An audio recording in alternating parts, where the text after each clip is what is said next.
Back in the old days of gaming, there existed a variant of games known as budget titles.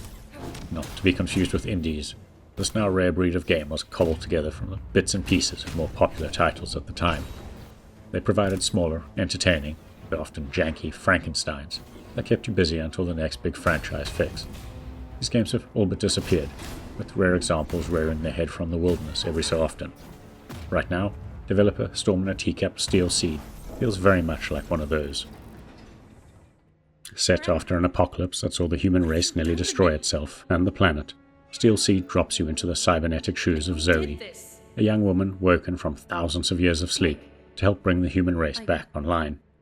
In this post-human, machine-run world, there are those who feel that a revived humanity will only revert back to its destructive ways. They've made it their goal to stop Zoe from reviving the consciousness of her father, who could aid her in bringing back mankind. Part platformer, part action game, and full-on stealth experience, Steel Seed combines a multitude of mechanics to bring its techno-industrialized world to life, giving Zoe a wealth of moves to help reunite her with her father. While the game's storytelling and visual scope are ambitious, the developers have wisely opted to pare back the game's mechanical complexity to the days of early 3D platformers and stealth games. In comparison to the juggernauts lumbering around today, Steel Seed's mechanics are pleasingly simple, creating a streamlined system that works and doesn't eventually collapse under the weight of its ambition. Platforming is a combination of timed sections, ledge climbing, and a whole bunch of fun wall running. It's nothing new or spectacular, with coloured ledges indicating where you have to go, but it's still fun, especially when used in tandem with the game's stealth and combat. Many wall runs and ledges make for some wonderful death-from-above moments, well, set-piece platforming sequences, such as hoofing it across the limb of a giant robot coming back online, add some flair to proceedings. Melee combat is also a stripped-back version of many modern systems, featuring lock-on attacks, dodges, dodge rolls, and light and heavy attacks. It's not the focus, but combat is still Steel Seed's weakest mechanic, throwing combinations of melee and projectile enemies at you in tandem. Enemies do massive damage, so you're usually only a couple hits away from death.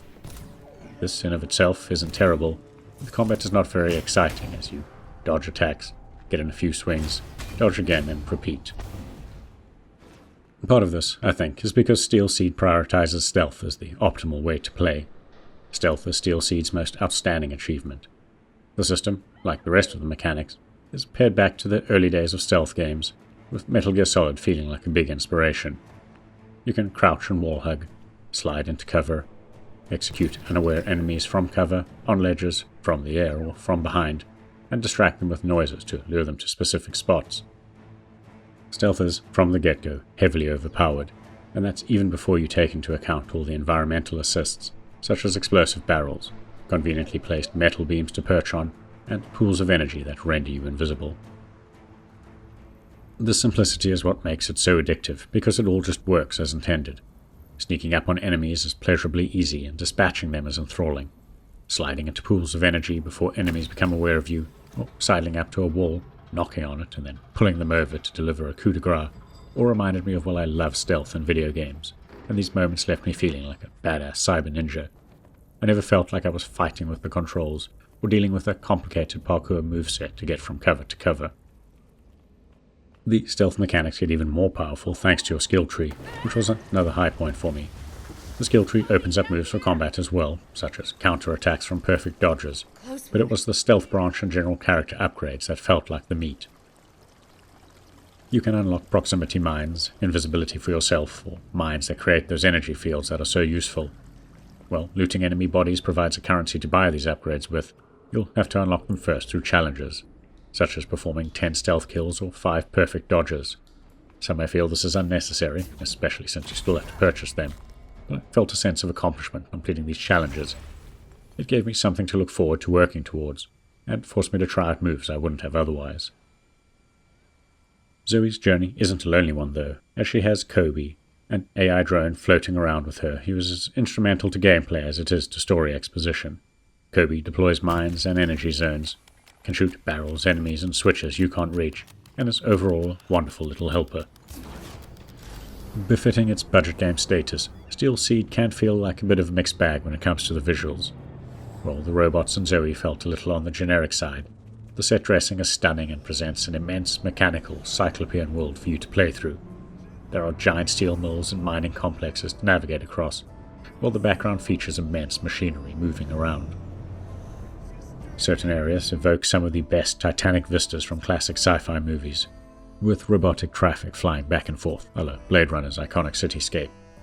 Material work is also great, featuring suitably shiny and rusted metallic surfaces.